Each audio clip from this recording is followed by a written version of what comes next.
সরকার 5 মাসে সম্পূর্ণরূপে ব্যর্থ হয়েছে। গ্যাস দিতে পারছে না, বিদ্যুৎ দিতে পারছে না, দ্রব্যমূল্য নিয়ন্ত্রণে রাখতে পারছে না। কর্মসংস্থানের প্রতিশ্রুতি দিয়েছিল, একটি কর্মসংস্থানও নিশ্চিত করতে পারে নাই।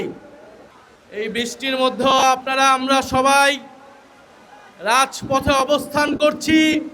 এটাই এই সরকারের জন্য একটা বড় বার্তা।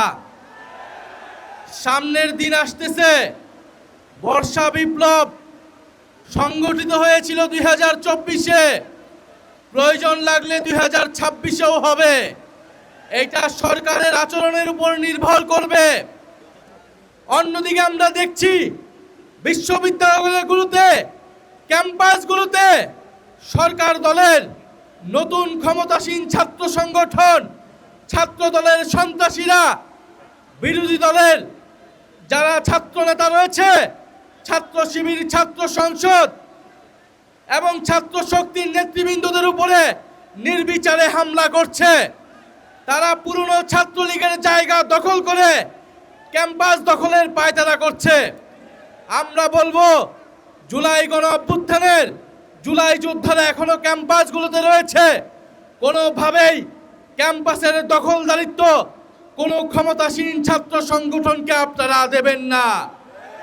আপনাদের রক্ত ঝরছে, বাংলাদেশের মানুষ এটা দেখছে, বাংলাদেশের জনগণ আপনাদের সাথে আছে। এবং ঢাকা শহরের মানুষকে বলবো, আমরা দেখছি রাস্তাঘাটে মহিলারা মিছিল করছে, হাড়ি পাতিল নিয়ে মিছিল করছে, হারিকেন নিয়ে মানুষ নেমে আসছে। কারণ গ্যাস নাই এবং বিদ্যুতের বিল অপ্রয়োজনীয়ভাবে ভুতুরে বিল দিচ্ছে ঢাকা শহরের মানুষের উপরে। এই যে নির্মম অত্যাচার এই সরকার শুরু করেছে, আমরা জানতাম এই অত্যাচার করবে। কারণ গণভোটের গণরায় যেই সরকার মানে না, জনগণের কোনো দাবি দেওয়া এই সরকার পূরণ করবে না। ফলে এই সরকার যেই বিশ্বাসঘাতকতা এই নির্বাচনের শুরু থেকেই করেছে, সরকার প্রতি পদে পদে এই বিশ্বাসঘাতকতা বাংলাদেশের জনগণের সাথে করে যাবে। কিন্তু আমরা বাংলাদেশের জনগণ এই সরকারকে কোনোভাবেই এই ধরনের আচরণ করতে দেব না।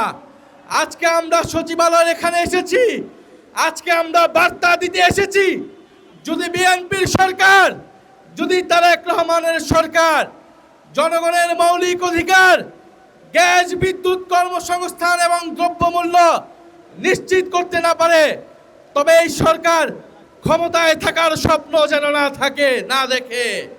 প্রিয় জনগণ, আপনাদেরকে ধন্যবাদ জানাচ্ছি এবং সরকারের প্রতি বলবো, অবিলম্বে গ্যাসের দাম বৃদ্ধি করার কোনো ধরনের পায়তারা করলে গদিতে বসতে পারবেন না। আপনারা দফায় দফায় 5 মাসে সিলিন্ডারের দাম বৃদ্ধি করেছেন, বিদ্যুতের দাম বৃদ্ধি করেছেন, জ্বালানির দাম বৃদ্ধি করেছেন, এখন গ্যাসের দাম বৃদ্ধি করার পায়তারা করছেন। এই পায়তারা অবিলম্বে বন্ধ করতে হবে। সবাইকে ধন্যবাদ। আসসালামু আলাইকুম।